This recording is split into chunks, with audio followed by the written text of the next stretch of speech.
Welcome to 7 news Telugu బులెటిన్ల ముందుగా headlines. ముఖ్యమంత్రి నారా చంద్రబాబు నాయుడు అధ్యక్షతన సచివాలయం మొదటి బ్లాక్ లో జరిగిన ఏపీ కేబినెట్ సమావేశం.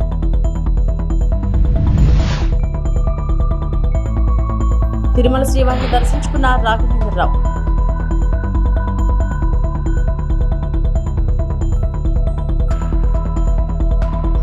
బనగానపల్లె మహాశివరాత్రి బ్రహ్మోత్సవాలపై సమీక్షా సమావేశం.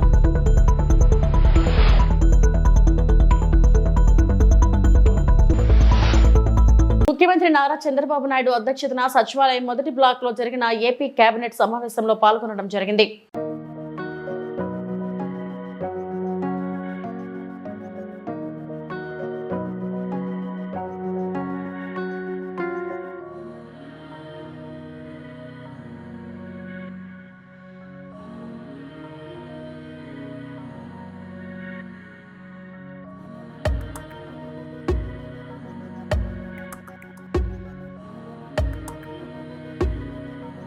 తిరుమల శ్రీవారిని పలువురు సినీ ప్రముఖులు గురువారం దర్శించుకున్నారు. పిఏపీ ప్రారంభ విరామ దర్శన సమయంలో దర్శకేంద్రుడు రాఘవేంద్రరావు, నటుడు శ్రీనివాసరెడ్డి వేరువేరుగా స్వామివారి సేవలో పాల్గొన్నారు. టీటీడీ అధికారులు వీరికి స్వాగతం పలికి దర్శన ఏర్పాట్లు చేశారు. దర్శనం అనంతరం రంగనాయకుల మండపంలో వీరికి పండితులు ఆశీర్వచనం చేసి స్వామివారి తీర్థ ప్రసాదాలను అందజేశారు.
నంద్యాల జిల్లా బనగానపల్లె మండలం శ్రీ యాగంటి ఉమామహేశ్వర స్వామి శివరాత్రి బ్రహ్మోత్సవాల సందర్భంగా బనగానపల్లె పట్టణం పొదుపు భవనంలో అధికారులతో ఆలయో చంద్రుడు ఆధ్వర్యంలో సమీక్ష సమావేశాన్ని నిర్వహించారు.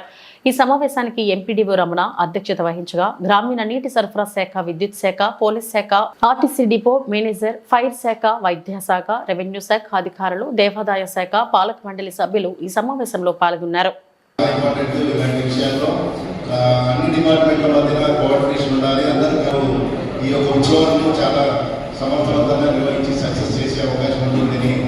బ్రహ్మోత్సవం సందర్భంగా భక్తులకు ఎలాంటి అసౌకర్యం కలగకుండా మంత్రివర్యులు శ్రీ బీసీ జనార్దన్ గారి ఆధ్వర్యంలో ఈ యొక్క బ్రహ్మోత్సవ కార్యక్రమం అత్యంత వైభవంగా ఏర్పడుతున్నది.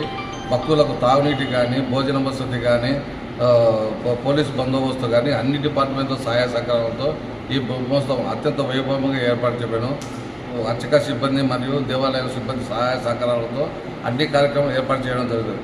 సాంస్కృతిక కార్యక్రమంలో శానిటేషను, విద్యుత్ డెకరేషను, లైటింగ్, పెండల్స్, క్యూ లైన్లు అన్ని భక్తులకు ఎలాంటి అసౌకర్యం కూడా అన్ని దేవస్థానం వారు అన్ని సౌకర్యాలు ఏర్పాటు చేస్తున్నారు. ఓం శివాయ ఉమామేశ్వరాయ నమః. స్వస్తి శ్రీ క్రోధినామ సంవత్సరం. ఈ సంవత్సరం మహాశివరాత్రి బ్రహ్మోత్సవాలు 25వ తేదీ ధ్వజారోహణంతో ప్రారంభమును. ఉదయం 8 గంటలకు స్వామివారి ధ్వజారోహణం కార్యక్రమంతో బ్రహ్మోత్సవాలు ఏర్పాటవుతాయి. ఆ రోజు 25వ తారీఖు ధ్వజారోహణము, తర్వాత 26వ తేదీ మహాశివరాత్రి పర్వదినము, తర్వాత 27వ తారీఖు తెల్లవారుజామున స్వామివారి కళ్యాణం ఉండును. 28వ తారీఖున స్వామివారి రథోత్సవం ఏర్పాటు చేయడం, సాయంత్రం 4 గంటలకు స్వామివారి రథోత్సవం జరుగును. అలాగే 1వ తారీఖు వసంతోత్సవము, తెప్పోత్సవము, నిర్వహించిన తర్వాత సాయంత్రం 5 గంటలకు ధ్వజ అవరోహణంతో ఈ యొక్క బ్రహ్మోత్సవాలు తూర్పుగోదావరి జిల్లా రాజానగరం నియోజకవర్గం సీతానగరం మండలం వంగరపూడిలో భారీగా దోచుకుంటున్న ఇసుక మాఫియా కన్నెత్తి చూడని సంబంధిత అధికార యంత్రాంగం ప్రభుత్వం ఇచ్చిన రేట్ల కంటే ఏజెన్సీ అధిక రేట్లు వసూలు చేస్తున్నారంటూ కుంభకోణాన్ని సెల్ఫీ వీడియో చేసి బట్టబయలు చేసిన వాహనదారులు అయ్యో కలెక్టర్ సారు మీరు ఏజెన్సీకి ఇచ్చిన రేటు కంటే ఇసుక ర్యాంపు దగ్గర భారీ వసూళ్లు చేస్తున్నారంటూ ఇసుక లారీల వాళ్ళు ఒక సెల్ఫీ వీడియో ప్రస్తుతం వైరల్ గా మారింది. కలెక్టర్ కార్యాలయం నుండి ఏజెన్సీకి ఇచ్చిన 84 రూపాయలకు అమ్మకుండా 254 రూపాయలు కట్టించుకొని లోడ్ వేస్తున్నారు. 24 టన్నులకు 6,000 రూపాయలు కట్టించుకొని మా దగ్గర దోచుకుంటున్నారు అంటూ ర్యాంప్ దగ్గర ఇచ్చిన బిల్ కూడా మీకు చూపిస్తున్నాం. ఫోన్ పే రూపంలో అక్రమంగా వసూలు చేస్తున్నారంటూ వాహనదారులు మండిపడ్డారు. వేమగిరిలో భారీగా ఇసుక వసూలు దందా రాత్రి వేళల్లో భారీ యంత్రాలతో అక్రమంగా ఇసుక తవ్వకాలు సాగిస్తూ అధికారులకు పట్టుబడ్డారు. కేసు నమోదు చేసి ఏజెన్సీని రద్దు చేయడం జరిగింది. కలెక్టర్ సారు చర్యలు తీసుకుంటారా వదిలేస్తారా అనే కోణాన్ని వేచి చూడాలి అంటున్నారు ప్రజలు, వాహనదారులు మరియు స్థానికులు. నమస్తే అండి కలెక్టర్ గారు, మేము వంగలపూడి ర్యాంప్ నుంచి వీడియో తీస్తున్నామండి. ఇది వంగలపూడి ర్యాంప్ 2 అండి. ఇక్కడ అధిక రేట్లతో అమ్ముతున్నారండి. మీరు ఇచ్చిన 84 రూపాయలకి అమ్మకుండా 250 రూపాయలు కట్టించుకుని లోడ్లు వేస్తున్నారండి. 24 టన్నులకి 6,000 రూపాయలు కట్టించుకున్నారండి. మా దగ్గర రిసిప్ట్ ఉందండి, ప్రూఫ్ ఉందండి. ఇదిగోండి వెహికల్ లోడ్ అవుతుంది, ఇదిగోండి బిల్లు కూడా ఉందండి మా దగ్గర.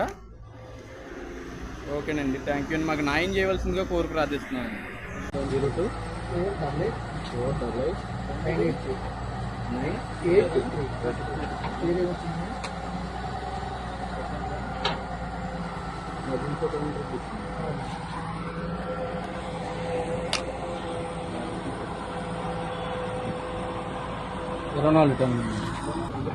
ఎంత అమౌంట్? 12 బకెట్లు కదండి. అవును, 24 టన్నులు. 6,000.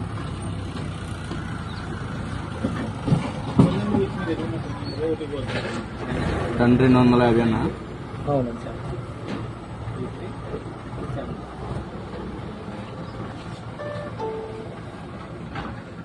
ఇది ఫోటో ఏమైనా తీసుకుంటారా? టైం వచ్చి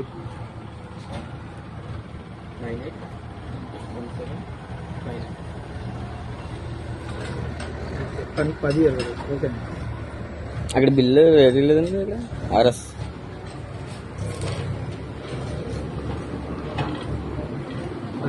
ఇదిగోండి 12 ప్యాకెట్ అనే అమౌంట్ రాయలేదన్నా మరి దీని మీద? అమౌంట్ బిల్ మీద ఎందుకంటే మేము బకెట్ వేస్తున్నాం కదా, అమౌంట్ ఎందుకంటే అమౌంట్ కూడా కదా. మరి అమౌంట్ ఎంత తీసుకున్నారని ఫోటో పెట్టుకోవాలి కదండి మాకు.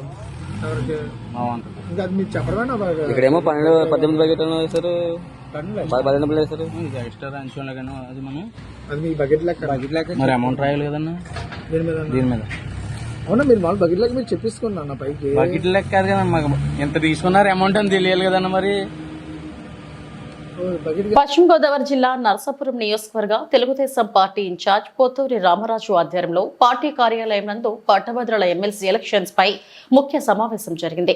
Advisor government of Andhra Pradesh minority affairs సభ్యులు ఎంఏ షరీఫ్ మాట్లాడుతూ పట్టభద్రుల ఎమ్మెల్సీ అభ్యర్థి పేరాబతుల రాజశేఖరంని అత్యధిక మెజారిటీతో గెలిపించే విధంగా ప్రతి ఒక్కరూ కృషి చేయాలని ఆయన కోరారు. ప్రభుత్వ విప్ నరసాపురం నియోజకవర్గ శాసనసభ్యులు బొమ్మిడి నాయకర్ మాట్లాడుతూ 2024 ఎన్నికలు ఏ రకంగా కష్టపడ్డారో ఆ విధంగానే ఎమ్మెల్సీ ఎన్నికల్లో కూడా బాధ్యత తీసుకుని ఎమ్మెల్సీ అభ్యర్థిని గెలిపించాలని ఆయన తెలిపారు. మాజీ మంత్రివర్యులు కాపు కార్పొరేషన్ చైర్మన్ కొత్తపల్లి సుబ్బారాయుడు మాట్లాడుతూ గ్రాడ్యుయేట్ ఓటర్ను కలిసి తప్పనిసరిగా మొదట ప్రాముఖ్యత ఓటు కూటమి అభ్యర్థి రాజశేఖరంకి వేసే విధంగా కష్టపడాలని కూటమి నాయకులను కార్యకర్తలను కోరారు. కార్యక్రమంలో పట్టభద్రుల MLC elections Narsapuram observer Suryanarayanaraju, observer Guttala Sai, నియోజకవర్గ తెలుగుదేశం జనసేన బీజేపీ పార్టీల కూటమి నాయకులు కార్యకర్తలు పాల్గొన్నారు. మెజారిటీ అనేది 6,000కు తక్కువ కాకూడదు అనేది విషయాన్ని ఈ సందర్భంగా విజ్ఞానం చేస్తున్నాం. ఈ రోజు కూడా పశ్చిమ గోదావరి, తూర్పు గోదావరి జిల్లాలో ఈ రోజు వైఎస్ఆర్ సిపి పార్టీ అభ్యర్థిని పెట్టడానికి కూడా సాహసించలేదు అంటే వాళ్ళు ఇంకా చట్టకరపడ్డారు. ఈ రోజు నిలదొక్కలేని పరిస్థితులు ఉన్నారు, బలహీనంగా ఉన్నారని మనకు తెలుస్తుంది. చంద్రబాబు నాయుడు గారు అదే రకంగా లోకేష్ గారు పరిశ్రమలు సాధించడానికి ఈనాడు ప్రయత్నాలు చేస్తున్నారు. 42 పరిశ్రమలు 6,33,000 కోట్ల రూపాయలు పెట్టుబడి ఈ రాష్ట్రానికి రావటం జరిగింది. దాని మూలంగా 41,000 మంది నిరుద్యోగులకి ఈనాడు ప్రత్యక్షంగా ఉపాధి అవకాశాలు కల్పించడం జరిగిందనే విషయాన్ని ఈనాడు ఎవరైతే మీరు ఓటర్ల దగ్గర పోతున్నారో, ఎవరైతే గ్రాడ్యుయేట్స్ ఉన్నారో వాళ్ళకి మీకు ఆ ఉద్యోగ భద్రత, ఉపాధి భద్రత ఉందని చెప్పాల్సిన అవసరం ఉందని ఈ సందర్భంగా మనం చేస్తున్నాం. మనందరం కూడా ఏదైతే 2024 ఎలక్షన్స్ లో ఈ ఎన్డీఏ కూటమి ద్వారా మన నర్సాపురం నియోజకవర్గానికి ఆ రోజు దాదాపు 50,000 ఓట్ల మన నిజాయితీ ఇవ్వడం జరిగింది. అందరూ అంటే ప్రతి కార్యకర్త కూడా 3 పార్టీల నుంచి కూడా అందరూ కష్టపడి మనకి ఎలక్షన్ జరుగుతుంది, ఈ ఎమ్మెల్సీ ఎలక్షన్ కాబట్టి ఈ ఎలక్షన్స్ కూడా ప్రతి ఒక్క కార్యకర్త కూడా మీరే అభ్యర్థిగా భావించి ఏదైతే రాజశేఖర్ గారిని మన నియోజకవర్గాల నుంచి ఉన్న మిగతా 7 నియోజకవర్గాల కన్నా మనమే భిన్నంగా మంచి మెజార్టీని ఎక్కువ పర్సెంట్ ఓటింగ్ ఇచ్చే విధంగా కూడా మీరందరూ కూడా పూర్తి సహకరిస్తారని చెప్పి మనందరినీ కూడా మరొకసారి కోరుకుంటున్నాను. మీరు ఏదైతే ఈ గ్రాడ్యుయేషన్ ఎలక్షన్స్ లో కూడా మీరు ఎలక్షన్ ఓటర్ దగ్గరికి వెళ్ళేటప్పుడు కూడా కొన్ని విషయాలు కూడా చెప్పవలసిన అవసరం ఉంది. నిరుద్యోగి అవుతుంది ఇక్కడ, వారికి కూడా మెగా డిఎస్సీ ఏదైతే మనం అనుకున్నామో మరి కూటమి వచ్చిన తర్వాత కూడా గౌరవ ముఖ్యమంత్రి చంద్రబాబు నాయుడు గారు వాటి మీద సంతకం పెట్టి మార్చిలో ఏదైనా అవకాశం ఉంటే కనుక వారందరూ కూడా మెగా డిఎస్సీ నియామకాలు వచ్చే విధంగా కూడా ఈ ఎన్డీఏ ప్రభుత్వం ఉంటుందని చెప్పి మీరు వాళ్ళందరూ కూడా ఎక్స్ప్లెయిన్ చేయాల్సిన అవసరం ఉంది. ప్రతి అంశం కూడా ఏదైతే ఈ ఎన్డీఏ కూటమి మనం చేసే పనులు ఏదైతే ఉన్నాయో అది ప్రతిదీ కూడా మీరు ఆ ఓటర్ దగ్గరికి వెళ్ళి మీరు 1-2 సార్లు మీరు కన్విన్స్ చేసుకుంటే కనుక ఓటింగ్ అంతా కూడా మనకు వస్తుంది. కాబట్టి దానికి మీరందరూ కూడా మరి ప్రతి కార్యకర్త కూడా సహకరించవలసిన అవసరం ఉందని చెప్పి ఈ సందర్భంగా అందరినీ కూడా నేను కోరుకున్నాను. నేను వచ్చేటువంటి ఈ నెల 27వ తారీఖున జరిగేటువంటి ఏదైతే ఎమ్మెల్సీ ఎన్నిక ఉందో, గ్రాడ్యుయేట్స్ ఎమ్మెల్సీ ఎన్నిక నిమిత్తం మన అభ్యర్థి అయినటువంటి రాజశేఖర్ గారిని మనం అందరూ కూడా అత్యధిక మెజార్టీతో గెలిపించాలని మన పార్టీల యొక్క అధిష్టానాల యొక్క ఆదేశం మేరకు ఈ రోజున ఇక్కడ ఈ మీటింగ్ మనం ఏర్పాటు చేసుకోవడం జరిగిందని సందర్భంగా నేను మీ అందరికీ కూడా తెలియపరుస్తున్నా. ఈ రోజున కూటమి ప్రభుత్వాన్ని కనుక మనం ఆలోచన చేసినట్టయితే మోడీ గారు కానీ, పురంధేశ్వరి గారు కానీ, చంద్రబాబు నాయుడు గారు కానీ, లోకేష్ బాబు గారు కానీ, పవన్ కళ్యాణ్ గారు కానీ, నాగబాబు గారు కానీ, మరి ఈ రోజున వీళ్ళందరూ కూడా బలమైనటువంటి నాయకత్వం ఈ రోజున రాష్ట్ర స్థాయిలో, దేశ స్థాయిలో మనకు ఉన్నటువంటి విషయాన్ని ఇక్కడ మనం అందరూ కూడా గమనించాలి. ఇంత బలం, ఇంత శక్తి సమాచారాలు మనకు ఉన్నప్పుడు ఏ విధంగా మన పోరాట పట్టుకొని మనం చూపెట్టాలి, ఏ విధంగా మన అభ్యర్థికి మనం నెగ్గాలంటే ఒకటే చెప్తున్నాను, ఎక్కడో ఎలాగా నెగ్గుతాం. మన అందరికీ కూడా సరైనటువంటి రీతిలో మనం అందరూ కూడా 100% కష్టపడి పనిచేస్తే, మనం అందరూ కూడా 100% కమిట్మెంట్గా పనిచేస్తే, మనమే అభ్యర్థులుగా మనం అందరూ కూడా కష్టపడి పనిచేస్తే మన అభ్యర్థి మొదటి రౌండ్లోనే నెక్కి తీరాలని సందర్భంగా నేను మీ అందరికీ కూడా తెలియపరుస్తున్నాను. తిరుపతి బీజేపీ మాజీ ఎంపీ వెంకటస్వామి వర్ధంతిని ఆ పార్టీ నాయకులు తిరుపతిలో ఘనంగా నిర్వహించారు. 1999 ఎన్నికల్లో తిరుపతి పార్లమెంట్ స్థానానికి బీజేపీ తరఫున వెంకటస్వామి పోటీ చేసి గెలుపొందారు. ఆయన 5 ఏళ్ల పాటు ఎంపీగా విధులను నిర్వహించారు. 2012 సంవత్సరంలో ఆయన అనారోగ్యంతో మృతి చెందారు. ఆయన వర్ధంతిని పురస్కరించుకొని స్థానిక తపాలా కార్యాలయం వద్ద గురువారం బీజేపీ నాయకులు ఆయన చిత్రపటానికి పుష్పాంజలి ఘటించి ఘనంగా నివాళులు అర్పించారు. ఈ సందర్భంగా బీజేపీ సీనియర్ నాయకులు గుండాల గోపీనాథ్ మాట్లాడుతూ వెంకటస్వామి తన ఎంపీ నిధులతో తిరుపతిలో అనేక అభివృద్ధి కార్యక్రమాలు చేపట్టారని గుర్తు చేశారు. కార్యక్రమంలో భారతీయ జనతా పార్టీ జిల్లా సాంస్కృతిక విభాగం కన్వీనర్ గుండాల గోపీనాథ్, బీజేపీ రాష్ట్ర ఓబీసీ మోర్చా మాజీ ఉపాధ్యక్షులు సుబ్రహ్మణ్యం యాదవ్, చంద్రబాబు యాదవ్, బీజేపీ 84వ బూత్ అధ్యక్షుడు విజయభాస్కర్ రెడ్డి తదితరులు పాల్గొన్నారు.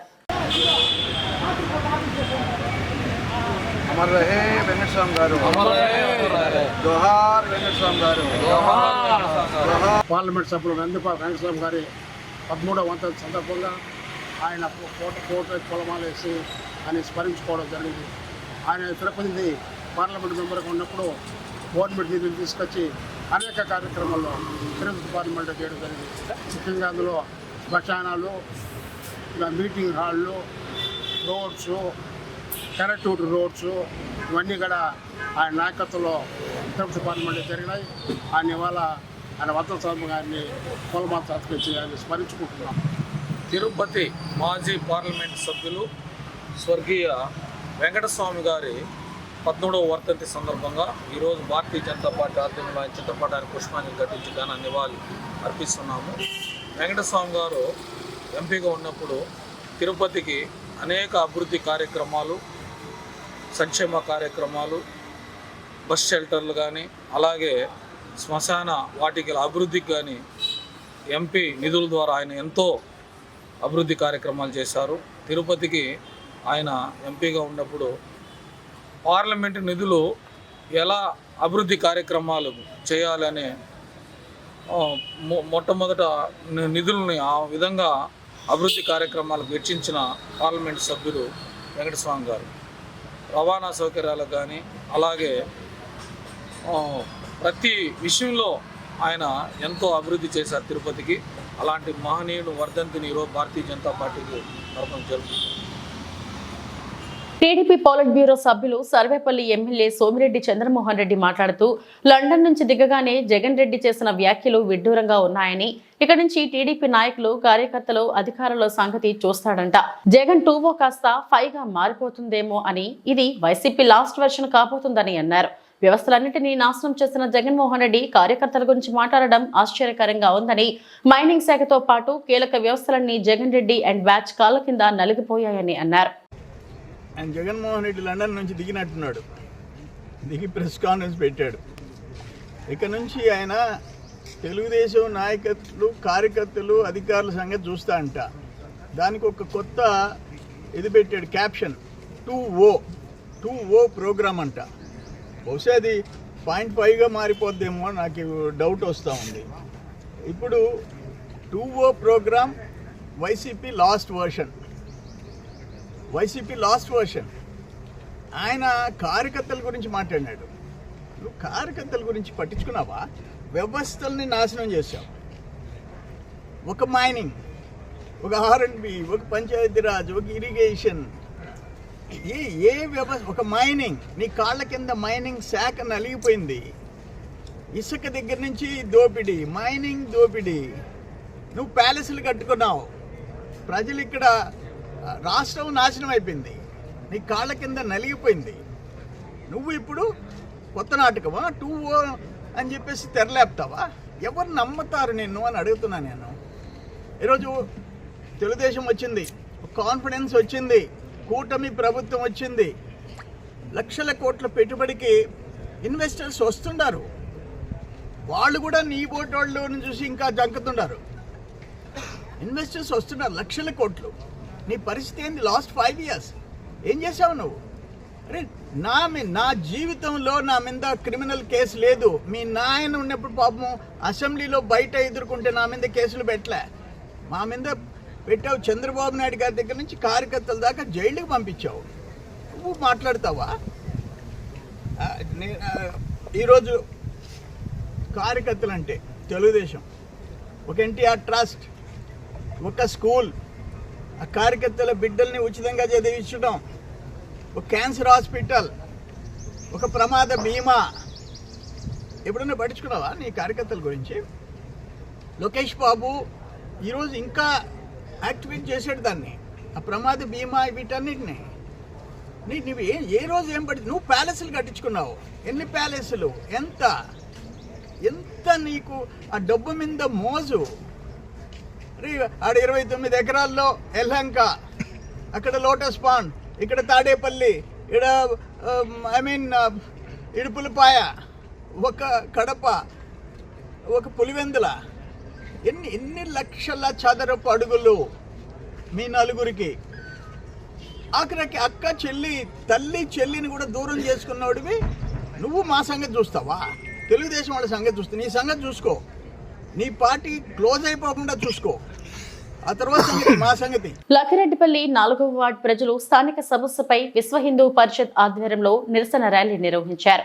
అన్నమయ్య జిల్లా లక్కిరెడ్డిపల్లి మండలం లక్కిరెడ్డిపల్లి టౌన్ 4వ వార్డు నందు సర్వే నెంబర్ 870లో ఎటువంటి అనుమతులు లేకుండా మసీదును నిర్మించారని, మొదట నివాస గృహంగా నిర్మాణం చేపట్టి అనంతరం మసీదుగా మార్చారని, స్థానికులైన మా సమ్మతి లేకుండా మసీదును నిర్వహించడమే కాకుండా హిందూ పండుగలు, ఉత్సవాలకు ఆటంకాలు కలిగిస్తూ మమ్మలను ఇబ్బందులకు గురి చేస్తున్నారని, నిబంధనలకు విరుద్ధంగా మసీదును నిర్మించడమే కాకుండా ప్రస్తుతం ఆ మసీదు విస్తరణ పనులు చేపట్టి పక్కన ఉన్న వస్తాను సైతం ఆక్రమించారని, ఆ ఆక్రమణకు స్థానిక మహిళలు ప్రశ్నించగా మీకు దిక్కున్న చోట చెప్పుకోండి అంటూ బెదిరింపు ధోరణిలో మహిళల్ని భయభ్రాంతులకు గురి చేశారని, హిందూ కుటుంబాలు అత్యధికంగా ఉన్న ప్రాంతంలో ఇటువంటి చర్యల వల్ల మేము మా ధర్మాన్ని ఆచరించడానికి తీవ్ర ఒత్తిడికి గురవుతున్నామని, ఈ మసీదు నందు అనునిత్యం ప్రాంతేతర ఇతర రాష్ట్రాల వ్యక్తుల కార్యకలాపాల వల్ల మరియు లౌడ్ స్పీకర్ల వల్ల మేము తీవ్ర ఇబ్బందులకు గురవుతున్నామని స్థానిక ప్రజలు ఆవేదన వ్యక్తం చేశారు. ఈ కార్యక్రమంలో జిల్లా బీజేపీ కార్యదర్శి ఆనంద్ గజపతిరాజు, మండల బీజేపీ అధ్యక్షులు వెంకటరామరాజు,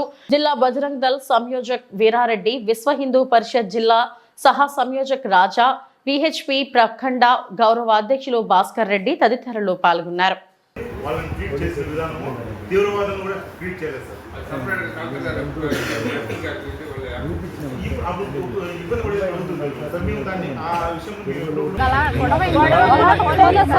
జై శ్రీరామ్. అందరికీ నమస్కారం. ఈరోజు స్థానికంగా లక్కిరెడ్డిపల్లిలో హై స్కూల్ వెనకాల ఉన్న హిందూ సోదరిమణుల ఆవేదన విని ఈరోజు వారి ఆవేదనని స్థానిక ఎంఆర్ఓ గారికి నివేదించడానికి వచ్చాం. పరిస్థితులు ఎలా ఉన్నాయంటే అక్కడ ఉన్నది అందరూ హిందూ సోదరులే ఉన్నారు, కానీ వారికి మాత్రం ఎటువంటి ఉత్సవాలు కానీ ఏవి కానీ చేసుకోవడానికి అవకాశం లేకుండా అక్రమంగా ఎటువంటి అనుమతులు లేని ఒక మసీదు నిర్వాహకులు ఇబ్బంది పెడుతున్నారు. ఆడవాళ్ళు తిరుగుతుంటే బయట నుంచి వచ్చిన అందరూ ఇస్తమా పేరుతోనో ఇంకో పేరుతోనో వచ్చి ఇబ్బంది పెడుతున్నారు.